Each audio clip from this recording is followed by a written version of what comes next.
Obrigado por se juntar à Nova Igreja. Nós amamos ouvir a respeito do que Deus tem feito através desse ministério. Conte-nos a sua história mandando um e-mail para contato@novaig.com.br.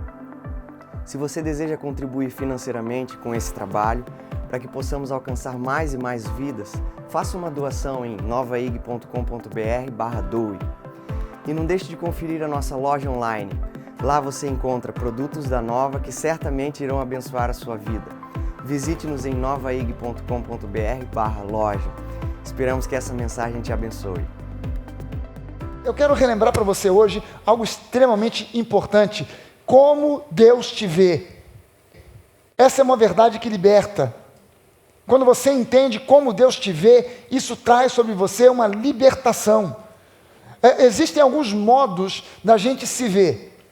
O primeiro deles é como você se vê, como eu me vejo.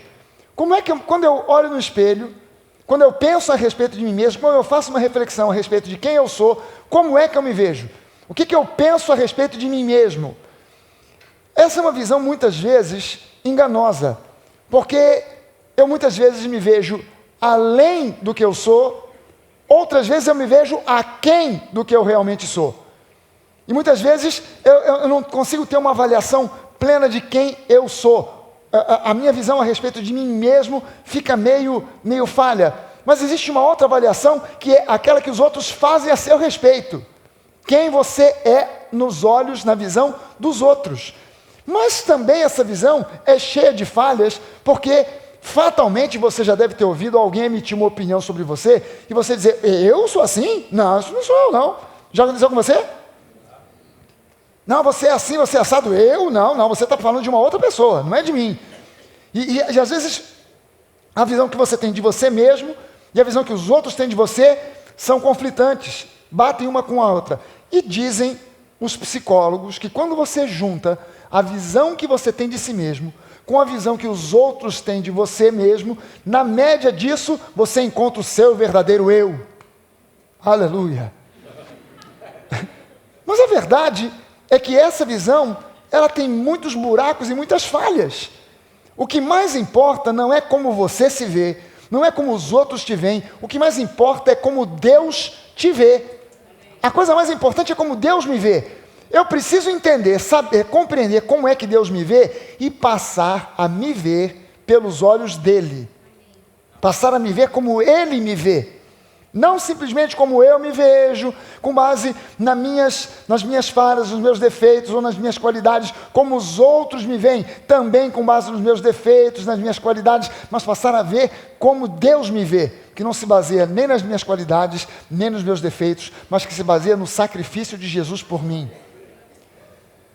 E é muito importante aqui a gente lembrar, para entender essa verdade que liberta, é uma verdade libertadora, porque liberta você de você mesmo, já para começar logo de cara. É importante lembrar que nós somos gente da nova aliança. Nós somos pessoas da nova aliança. A nossa praia é a nova aliança. Eu preciso me lembrar disso, que a nossa fonte principal é o Novo Testamento. A Bíblia toda é a palavra de Deus. O Velho Testamento não é uma coisa desprezível, mas o Antigo Testamento, ele não tem doutrinas para nós que somos gente da nova aliança. As doutrinas da igreja, todas estão no Novo Testamento. Tentar misturar essas duas alianças, a antiga e a nova, dá ruim, dá problema. Gera doutrinas monstruosas, gera doutrinas que são aberrantes. Quando eu tento misturar uma coisa com a outra, é a mesma coisa que se eu tentasse agora, diante de um juiz, defendendo uma causa, eu tentasse convencer o juiz de não me julgar com base na Constituição vigente. Porque eu não simpatizo com essa Constituição de agora. Eu prefiro a Constituição da época do Império. Naquela época que era bom. Então eu queria, senhor juiz, fazer um apelo ao senhor. Em vez do senhor me julgar com base na Constituição atual, por favor, me julgue com base na Constituição da época do Império. Porque eu gosto dessa Constituição. Da época do Império. O juiz pode até dizer para você, meu querido, eu até também tenho a mesma opinião que você, eu simpatizo muito mais com a Constituição da época do Império do que com essa Constituição vigente. O problema é que aquela caducou, e essa é a que está valendo. Mas será que o senhor não poderia fazer então uma composição? O senhor me julga com base nessa, que está valendo, mas pinça algumas coisas daquela, que de repente pode me dar uma ajuda. O senhor faz uma misturinha, né, baseando na vigente, mas vai pegando alguma coisa da Constituição da época de Dom Pedro II, e fica todo mundo feliz. Infelizmente, o juiz não vai poder fazer, porque aquela Constituição, com tudo que ela tem, caducou. É uma peça histórica, muito legal, muito bonita, pode até ter servido como base para essa Constituição vigente, mas a que está valendo é aquela que ele vai ter que usar para julgar a sua causa. Você está entendendo isso? Então eu preciso entender que nós somos pessoas da nova aliança. Quando você tenta fazer uma mistura da nova com a antiga, traz problemas doutrinários tremendos.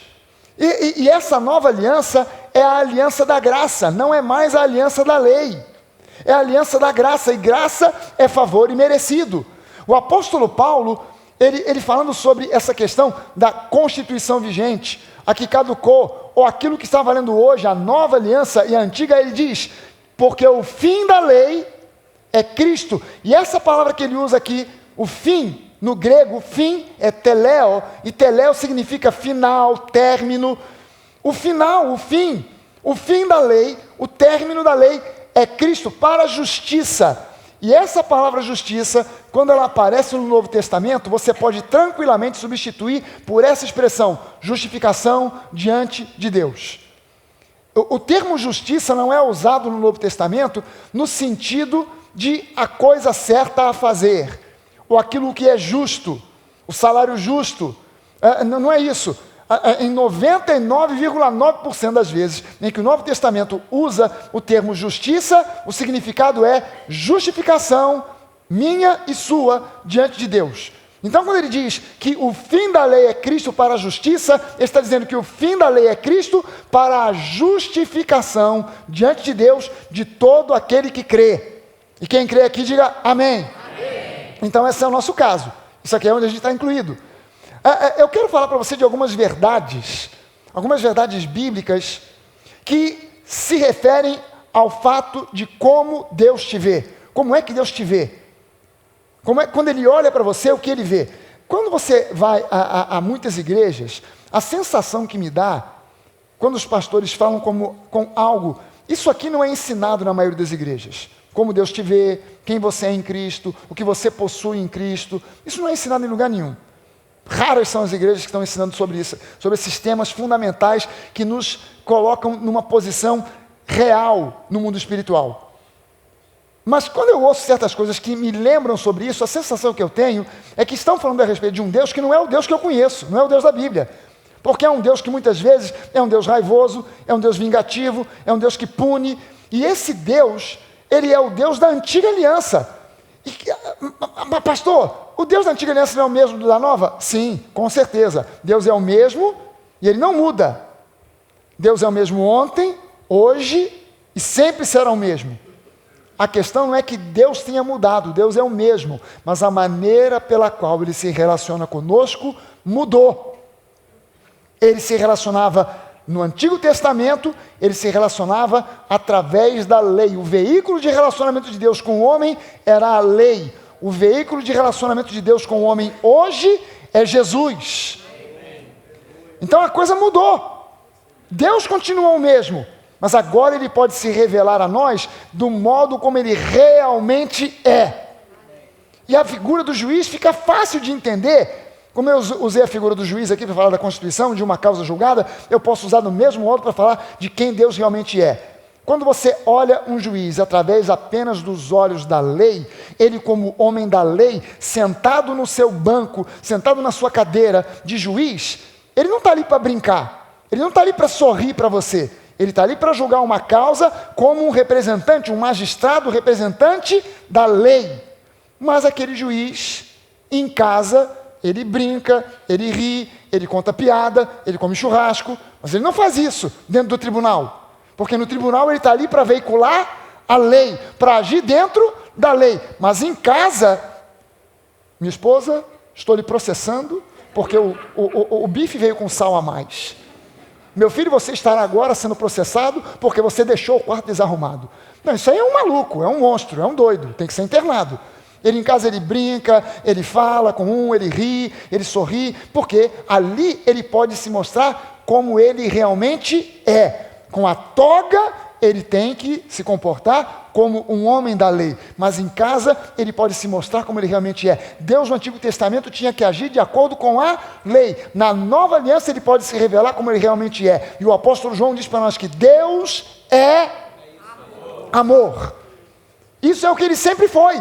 Mas agora em Cristo ele pode se revelar assim, porque Cristo levou sobre si os nossos pecados, cumpriu a lei, e o fim da lei é Cristo. Então agora Deus pode se revelar como Ele é. Agora o véu pode ser rasgado, Deus saiu do Santo dos Santos e veio até nós. Amém? Então eu preciso conhecer algumas verdades que revelam, que mostram como é que Deus me vê, como é que Deus te vê. Primeira verdade, Deus te ama incondicionalmente. Então Ele olha para você, como é que Ele te vê? Ele te vê como um filho amado. Ele não te vê como uma criatura. Ele não te vê como alguém distante. Ele te vê como um filho amado. É assim, diga isso, é assim que Deus me vê. Um filho amado. E Ele te ama incondicionalmente. João 3,16 diz lá, porque Deus amou o mundo. Que eu saiba, todos vocês aqui são cidadãos do mundo. Que eu saiba, não tem nenhum marciano aqui. Não tem ninguém aqui que veio de Vênus. Todo mundo aqui nasceu no planeta Terra. E a Bíblia diz que Deus amou de tal maneira o mundo, isso inclui você e eu. Amou de tal maneira que Ele deu o seu Filho amado, para que todo aquele que nele crê não pereça, mas tenha vida eterna. Isso é um amor imensurável, isso é um amor incondicional. Ele nos amou de forma incondicional. Agora Jesus, em João 15:9, Jesus diz, assim como o Pai me amou, também eu vos amei. E essa frase que vem a seguir, ela é fundamental. Ela diz, permanecei no meu amor. Jesus está dizendo para nós, assim como o Pai me amou, eu também amei vocês, então permaneçam no meu amor. O que Jesus está dizendo? O que Ele quer dizer quando Ele faz essa convocação, permaneçam no meu amor? Ele está dizendo, mantenha firme a sua confissão de fé, a sua postura de crer que Deus te ama incondicionalmente, você é um filho amado. Não abra mão dessa posição, permaneça no amor de Jesus, permaneça no amor de Deus. Não abra mão dessa posição. Eu sou um filho amado. Não importa o que aconteceu ontem, eu sou um filho amado. Não importa o que aconteceu no ano passado, eu sou um filho amado. Amém, gente? Permaneça nesse amor. 1 João 3,16, nisto nós conhecemos o amor que Cristo deu a sua vida por nós. Mas se isso não foi um ato de amor, me explica o que é. Ele nos amou tremendamente de forma incondicional. Devemos então nós também dar a vida pelos irmãos, porque Ele nos amou. Ele nos amou primeiro. Então eu posso ter uma convicção, quando Deus olha para mim, o que Ele vê não é uma criatura, não é um pecador, não é um infeliz, não é um desgraçado. Quando Ele olha para mim, o que Ele vê é um filho amado. Amém? A segunda verdade, você é altamente favorecido. Você não é um sortudo, você também não é um azarado, você é um abençoado. Quando Deus olha para você, o que Ele vê é alguém favorecido, alguém a quem Ele quer favorecer. Quando? Sempre. Não quando se comporta bem. Ele quer te favorecer sempre. Porque aos olhos dEle você é um abençoado. Aos olhos dEle você é um favorecido. Amém, gente? Faça essa confissão de fé aqui junto comigo. Vamos juntos. As circunstâncias podem ser ruins, as coisas podem não estar indo bem, mas Deus é a meu favor, e antes do que eu possa imaginar, as portas vão se abrir, as circunstâncias vão mudar, e a minha vitória vai se concretizar. Aleluia! Agora, por favor, entenda que isso aqui não foi um monte de palavras ou de frases de efeito que eu juntei para fazer você mais animadinho. Eu não sou Silvio Santos para animar ninguém. Não estou aqui para animar você. Isso aqui não é um negócio para animar você. Eu simplesmente peguei conceitos que a Bíblia mostra, fui juntando e formei essa confissão de fé. Isso aqui é como Deus olha para você e te vê. Alguém que está lutando, mas que está caminhando na direção da vitória. Deus não te vê caminhando na direção da falência, do buraco, da infelicidade. Deus te vê caminhando na direção da vitória. Então eu coloco nos meus lábios essa confissão de fé. Eu sei, as circunstâncias podem ser desfavoráveis no momento, eu sei que as coisas agora podem estar ruins, mas Deus está no controle, Ele é a meu favor, e eu vou chegar num lugar chamado vitória. Meu irmão, bota na sua cabeça, o teu problema, se ele existe, ele já veio para você com um carimbo de prazo de validade. Ele não veio para ficar. Ele não veio para ficar. Ele tem prazo de validade.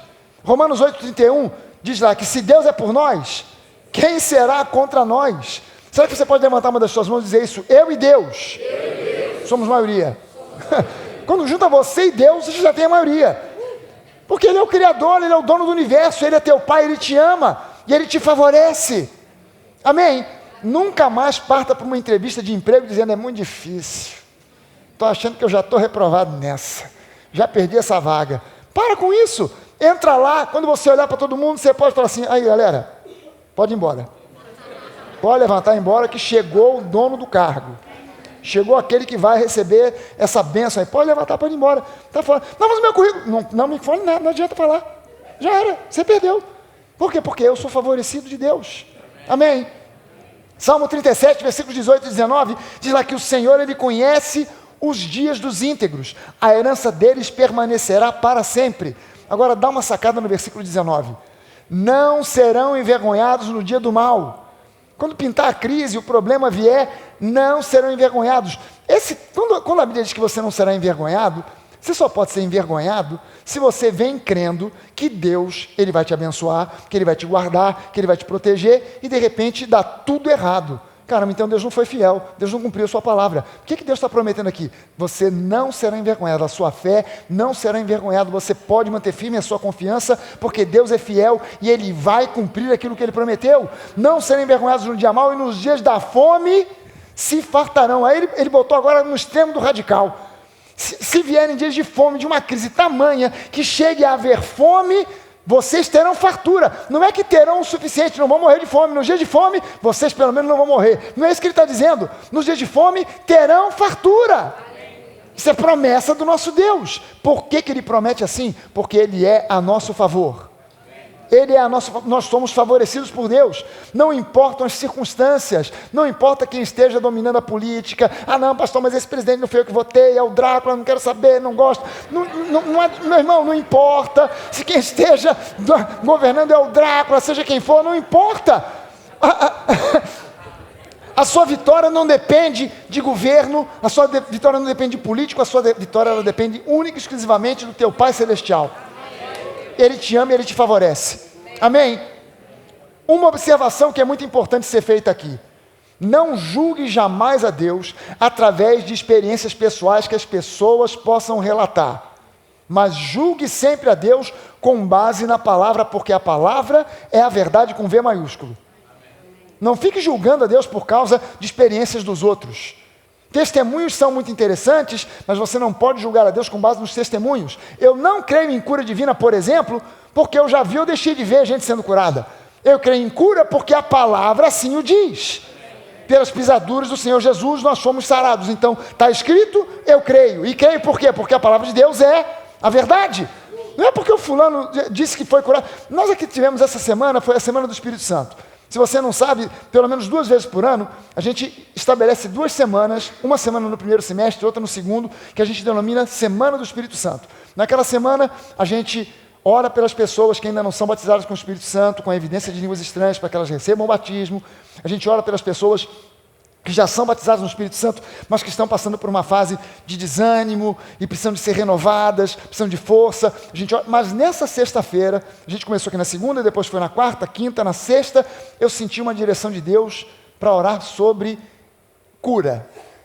E a gente começou a orar pelas pessoas, a gente convocou as pessoas que estavam com algum tipo de dor, algum tipo de enfermidade, que viessem mais à frente e tal, a gente começou a orar, e no meio da oração eu disse, você que tem problemas de vista, seja curado agora em nome de Jesus. E eu estava de óculos, hein?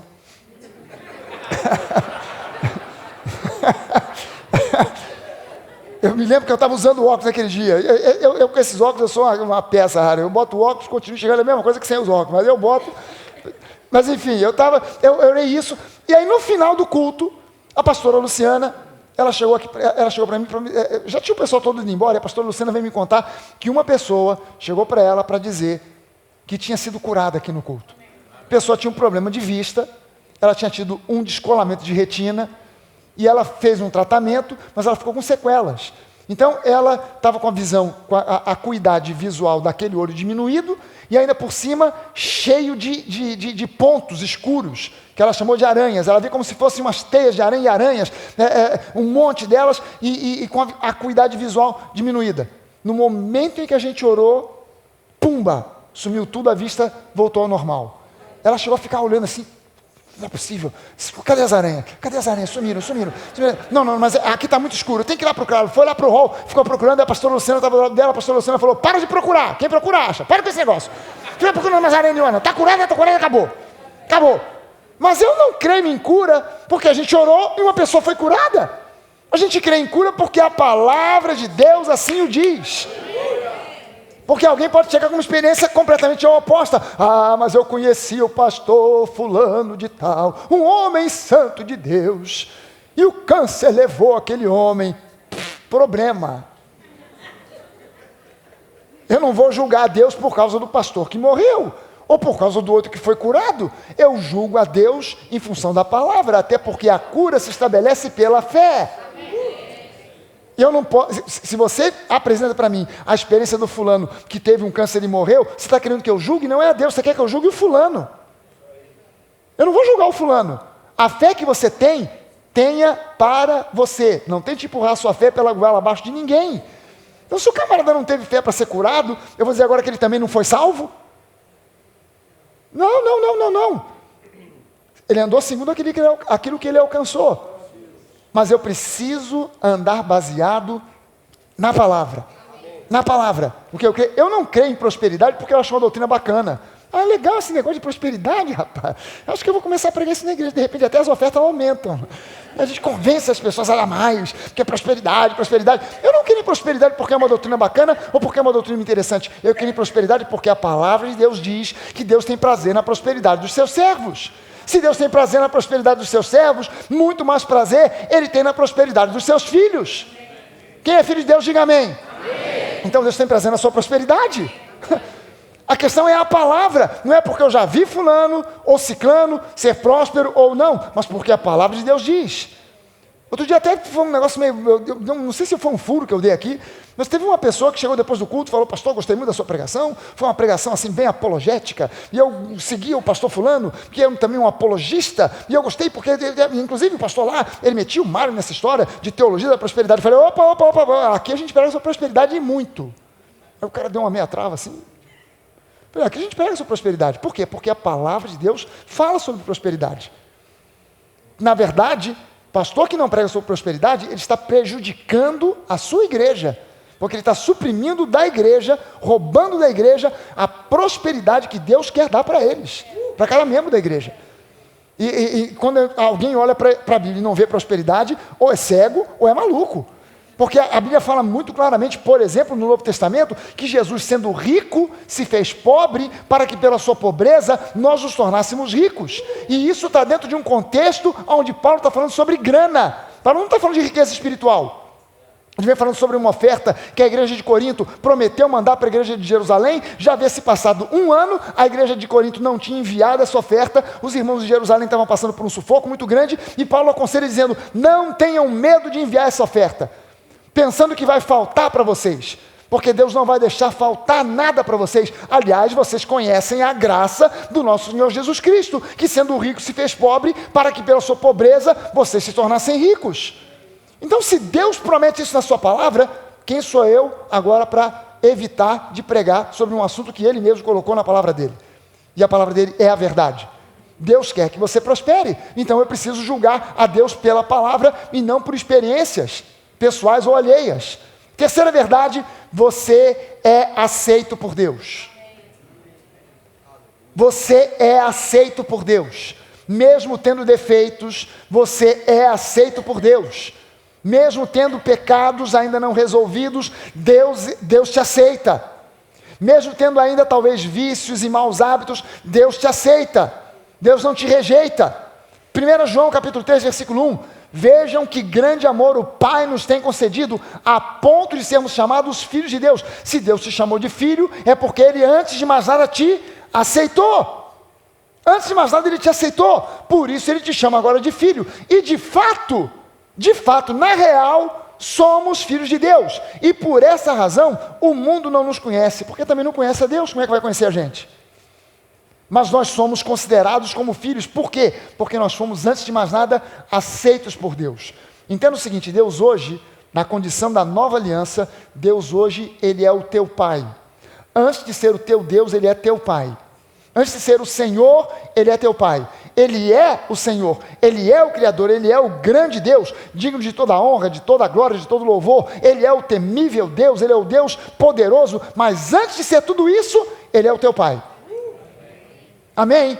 Antes de mais nada, Ele é teu Pai. E esse Pai é um Pai amoroso e perfeito. Ele não é um pai que olha para os filhos doido para matar os filhos. Nas mitologias grega, romana, tem deuses que matam os próprios filhos. Mas na teologia bíblica, Deus é um Deus que ama os seus filhos. Incondicionalmente. Incondicionalmente. Ele é um pai amoroso e perfeito. E Ele não te rejeita jamais, mesmo você tendo erros, problemas e defeitos. Mesmo assim, Deus não te rejeita. Ele te recebe e Ele vai trabalhando dia após dia, de forma amorosa. De que forma? Para promover o quê? Ele vai trabalhando dia após dia de forma amorosa, por meio da palavra, pela ação do Espírito Santo, para te ajudar, para te aperfeiçoar, para te transformar. Esse conceito que Deus, para te mudar, Ele te bota num leito de hospital, Ele manda uma falência, porque você não está sendo obediente, porque você não está sendo fiel, porque você não está exatamente do jeito que Ele gostaria, então Ele manda uma doença, porque Ele já tentou por meios amorosos, não conseguiu, então agora é hora de torcer o pepino, então agora toma uma enfermidade, vai para o hospital. Toma um acidente de automóvel, você se quebra todo e vai passar um ano internado, todo engessado, para você aprender uma lição. Esse não é o nosso Deus, esse não é o Deus da Bíblia. É um Deus também, mas é um outro Deus. Que Deus é esse? É o Deus desse mundo. Que tem um nome, que começa com S, e não é sadia. Satanás, o coisa ruim, sem assunto. Desocupado. Não tem mais o que fazer, fica perturbando a gente. É Ele que causa isso. Se Deus é quem manda a enfermidade, por favor, não me peça para orar. Porque eu não estou aqui para lutar contra Deus, eu estou aqui para lutar ao lado de Deus, não contra Ele. Então, pastor, o senhor pode orar por mim, porque Deus me colocou essa enfermidade para me disciplinar, ora para mim, ora por mim. Então, aqui vamos orar. Senhor, meu Deus, manda mais.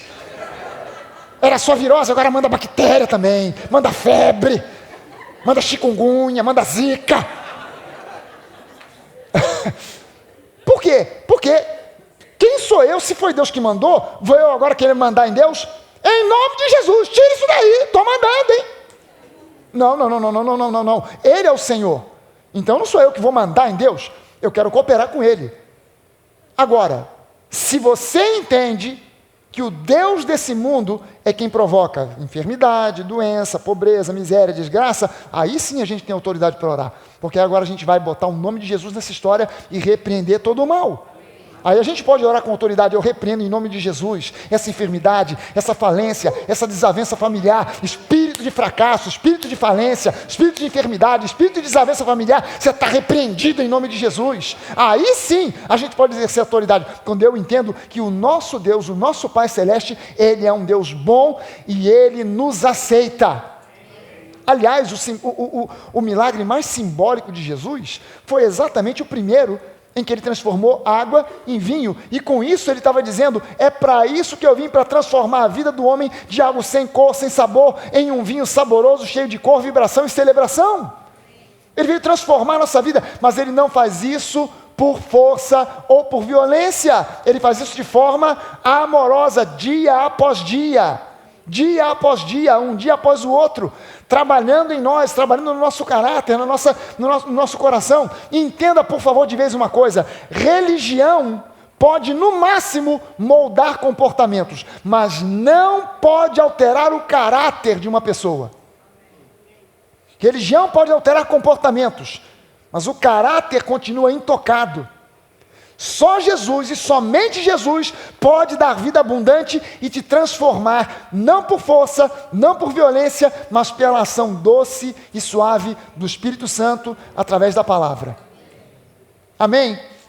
Uma das coisas que você mais necessita é estar sempre, constantemente, debaixo da influência do genuíno Evangelho. Você e eu precisamos estar constantemente, não é esporadicamente, mas constantemente debaixo da influência do verdadeiro Evangelho. Não é qualquer pregação que me serve.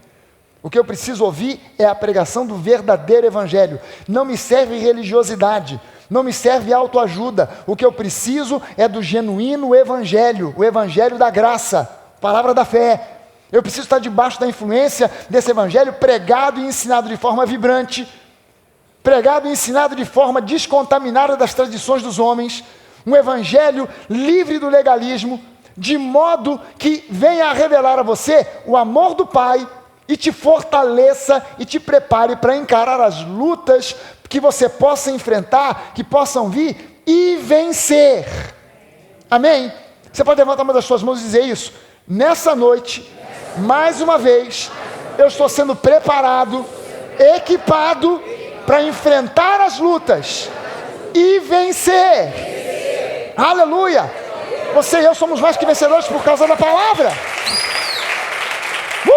Amém? A gente, a cada vez que ouve a palavra, e nós somos uma geração privilegiada, gente, porque na época do apóstolo Paulo, na época de Jesus, não tinha nenhum recurso para gravar.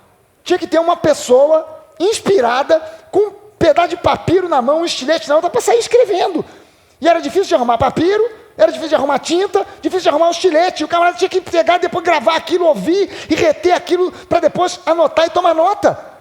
Nós somos uma geração, você não precisa tomar nota de nada. Está tudo lá no site da igreja, tá lá baixou o aplicativo, tem lá áudio, vídeo e ainda tem os slides, todos os slides lá. Você pode de repente até ir pregar, ser convidado para pregar na igreja, leva os slides para o pastor Fragalho e diz assim, fui eu que fiz. Não tem problema. Ainda vai receber toda a honra e glória. Está tudo lá. Mas na época do apóstolo Paulo não tinha nada disso. Na época de Jesus não tinha nada disso. E a gente tem isso tudo disponível. E a fé vem pelo ouvir, e ouvir, e ouvir, e tornar a ouvir. Cara, presta a sua atenção. Quando você ouve o genuíno evangelho, isso te encoraja, isso te anima.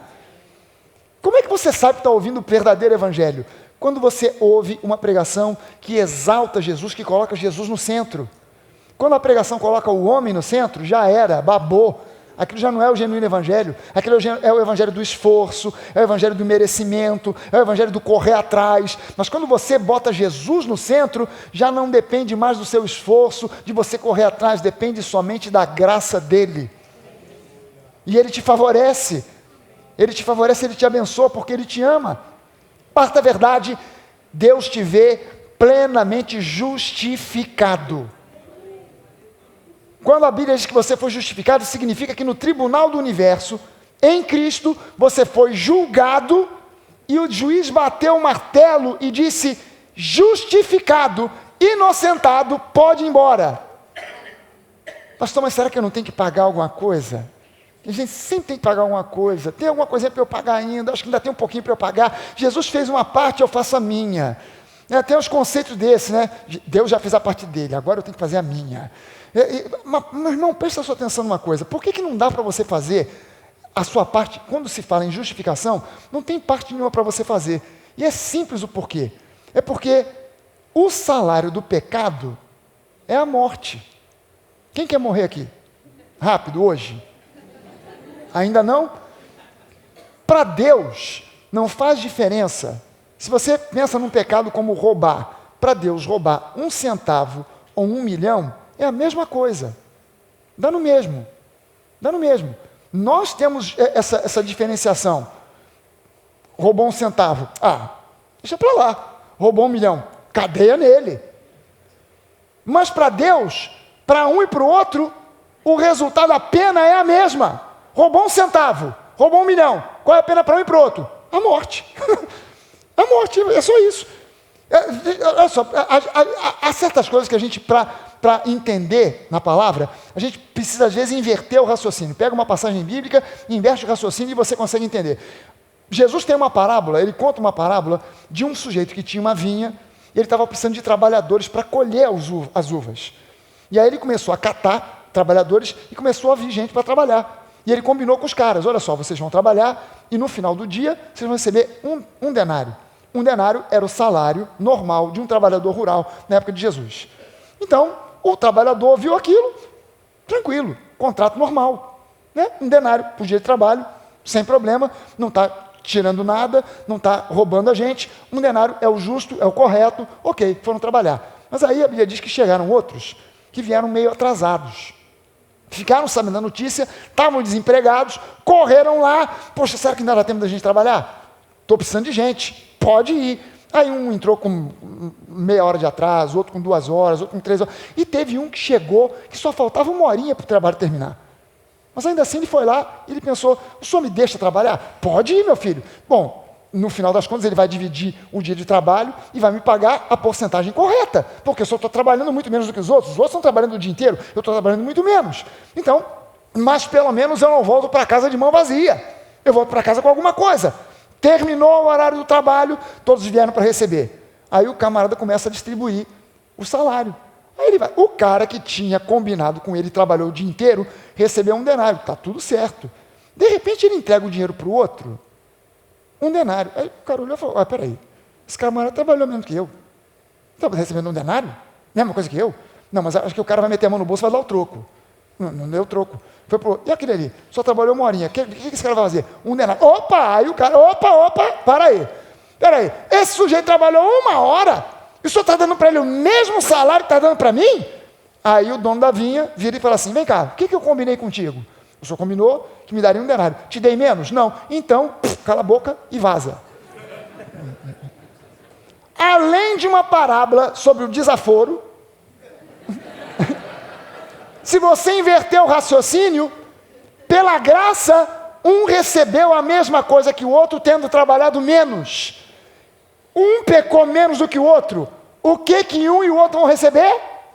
A mesma coisa. Portanto, não queira pagar pelos seus erros, porque o salário do pecado é a morte. Receba pela graça, pela fé, a graça que Deus te dá, e Ele perdoa todos os teus pecados.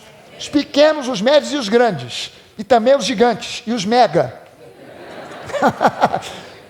Você tem que receber pela fé. Não adianta ficar julgando, não, mas como é que pode? Deus deu para mim o mesmo perdão que deu para ele, e afinal de contas, eu só cometi um pecadinho, aquele outro ali, ele estava envolvido no mensalão, mas Deus, quando ele olha, ele julga os pecados como todos sendo simplesmente pecados, e quando ele perdoa com a mesma base, o sangue de Jesus. Amém? 2 Coríntios 5:21, aquele, falando sobre Jesus, o Filho, que não conheceu o pecado, Deus o Pai o fez pecado por nós, para que nele nós fôssemos feitos justiça de Deus. 2 Coríntios 6:1 é o versículo que vem a seguir. O último versículo do capítulo 5 é o versículo 21. Aí, em seguida, capítulo 6, versículo 1. E nós, na qualidade de cooperadores com ele, também exortamos a vocês que não recebam em vão a graça de Deus. Olha só, se você lê um atrás do outro, você vai entender o sentido. Aquele que não conheceu o pecado, Deus o fez pecado por nós, para que nele nós fôssemos feitos justiça de Deus. Então eu exorto vocês, para que vocês não recebam em vão a graça de Deus. O que ele está dizendo?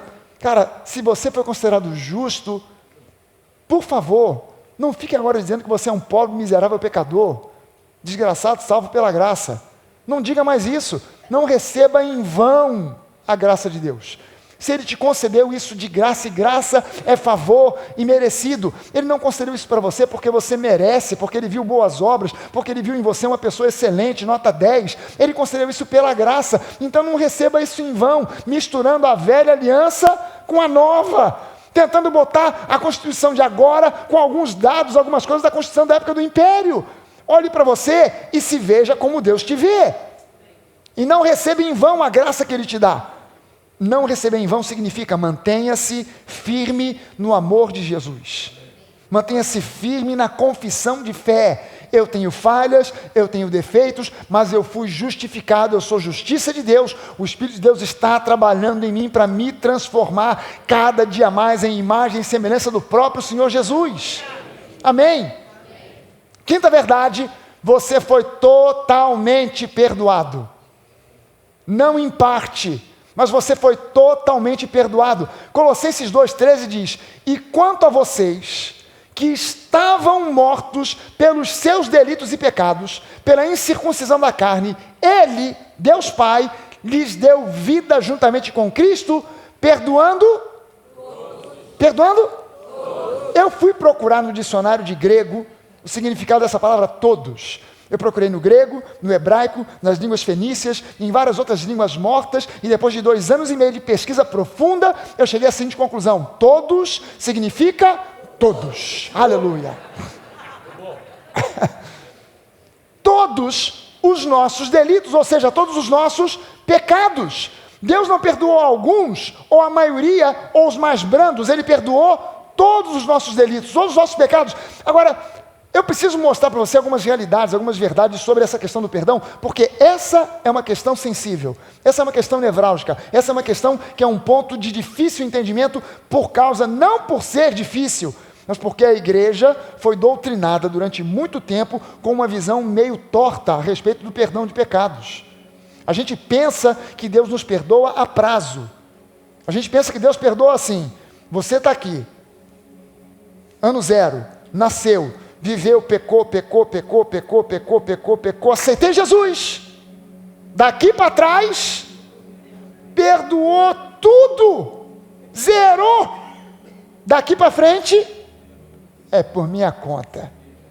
Pisei na bola, oh Jesus, me perdoa. Perdoou, amém, eu recebo. E de novo, oh Jesus, perdoa. E aí ele vai perdoando a prazo. Quer dizer, ele deu primeiro uma entrada, depois prestações, suaves prestações. Jesus deu, a morte de Jesus na cruz foi uma entrada que ele deu, porque agora ele vai pagando as prestações da Casa Bahia, uma vez a cada semana, a cada mês. É preciso a gente entender aqui como é que isso funciona de fato, com base bíblica. Primeira coisa, para você entender sobre o perdão de pecados: o perdão dos seus pecados não depende de sentimentos, do tipo remorso, autopiedade, eu sou um desgraçado. O perdão dos seus pecados não depende de sentimentos, mas ele foi estabelecido por algo que Jesus fez, o sacrifício da cruz, por você, independentemente das suas obras. Você não estava lá para opinar. Jesus não pediu opinião a você. Ele foi lá por vontade própria. E ainda que você estivesse lá para opinar e dissesse: olha, não faz isso por mim não, hein? Tem nada a ver com isso. Ainda assim ele faria. Porque ele fez, não com base na sua opinião, ele fez isso com base no amor dele por você. Amém. Não tem nada a ver com sentimentos de remorso ou de autopiedade. Em segundo lugar, o perdão dos seus pecados não depende de uma confissão detalhada de cada pecado cometido. Infelizmente, em muitas igrejas ainda hoje, há esse conceito: você quer ser perdoado, então você tem que fazer uma lista. Compra um rolo para começar a escrever, porque tem que ser uma confissão detalhada. Não é simplesmente pequei. Isso aí é muito vago, pequei. O que é? Não, eu quero saber o quê. Com quem? Como? Onde? No escuro ou no claro? Eu quero saber. Detalhes. Aí o cara começa a escrever. Foi com fulano, foi com ciclano, eu cheirei, eu fumei, eu bebi, tal, e fiz, tal, foi bom, foi ruim? Não, foi ruim.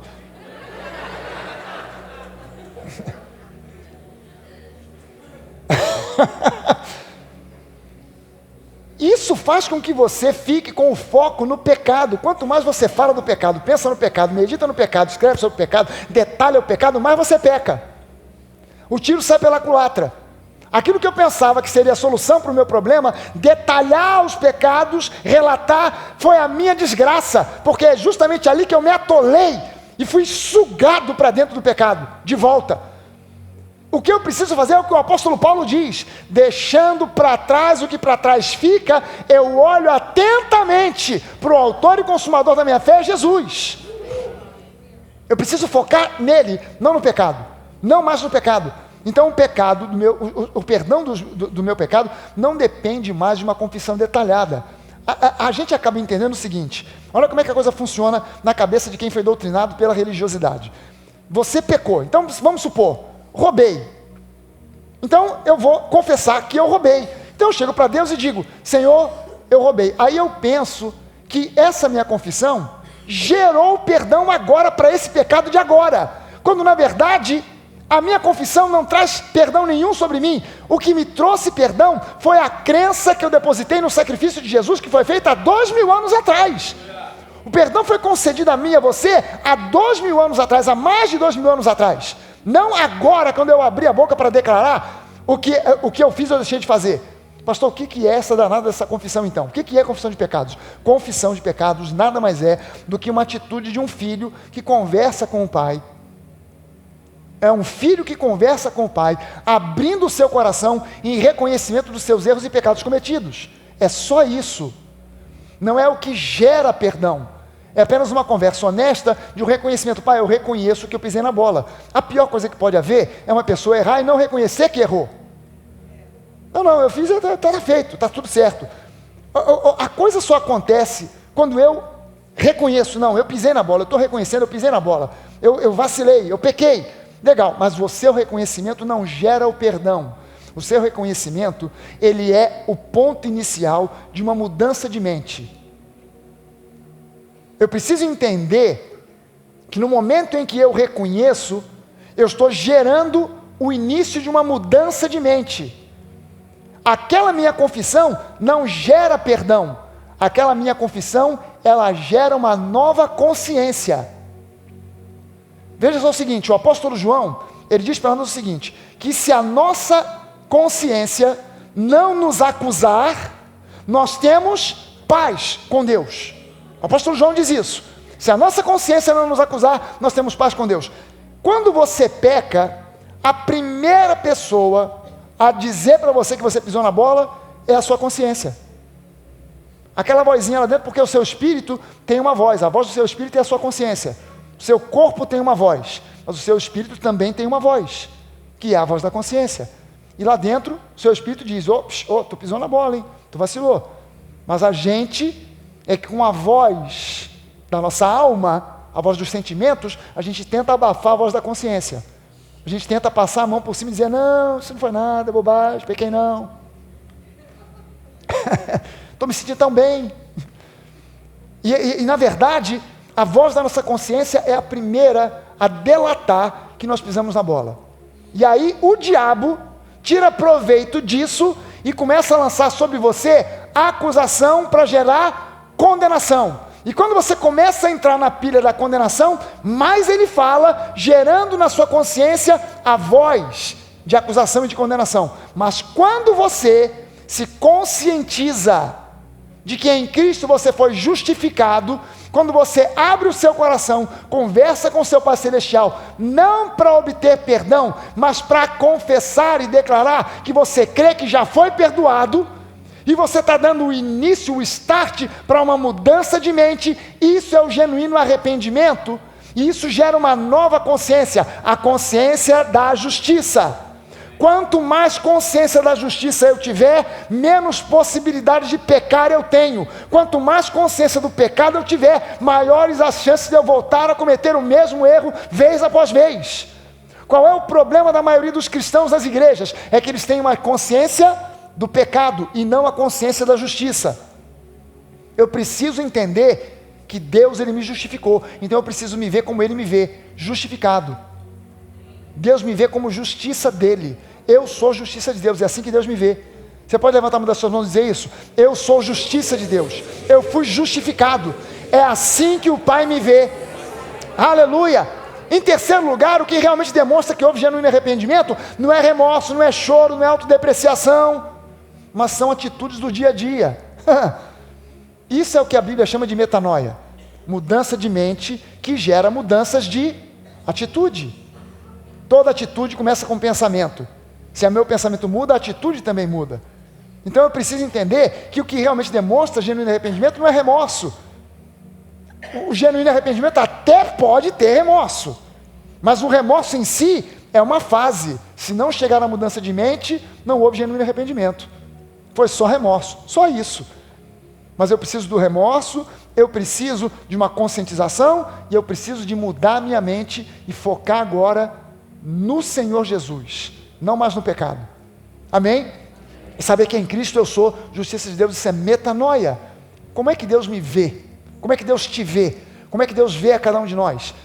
Isso aqui vai estar disponível a partir de amanhã, vai estar disponível no site, no aplicativo. Mas se você está com o smartphone, já aproveita e já tira uma foto, que é para você já chegar em casa e já mirar nisso aí. E já ficar focando nisso. Como é que Deus me vê? Deus me vê profundamente amado. Como é que Deus me vê? Deus me vê altamente favorecido. Como é que Deus me vê? Ele me vê definitivamente aceito. Como é que Deus me vê? Ele me vê plenamente justificado. Como é que Ele me vê? Ele me vê totalmente perdoado. Eu vou convidar você para ficar de pé e fazer essa confissão de fé. Olhar para isso aqui e dizendo uma frase após a outra. Como é que Deus te vê? Número 1, Ele te vê profundamente amado. Diga isso, Deus me vê com olhos de amor. Eu sou profundamente amado pelo meu Pai Celestial. Como é que Deus te vê? Ele te vê altamente favorecido. Diga, eu sou altamente favorecido pelo meu Pai. Ele é por mim. Ele me favorece. Nada me faltará. Em terceiro lugar, Ele te vê definitivamente aceito. Diga, eu reconheço que tenho defeitos. Eu reconheço que preciso ainda de muita mudança. Eu sei que Deus ainda está trabalhando em mim. Mas eu sei que eu sou aceito. Deus não me rejeita. Eu sou aceito, definitivamente aceito pelo meu Pai. Aleluia. Diga, eu sou plenamente justificado.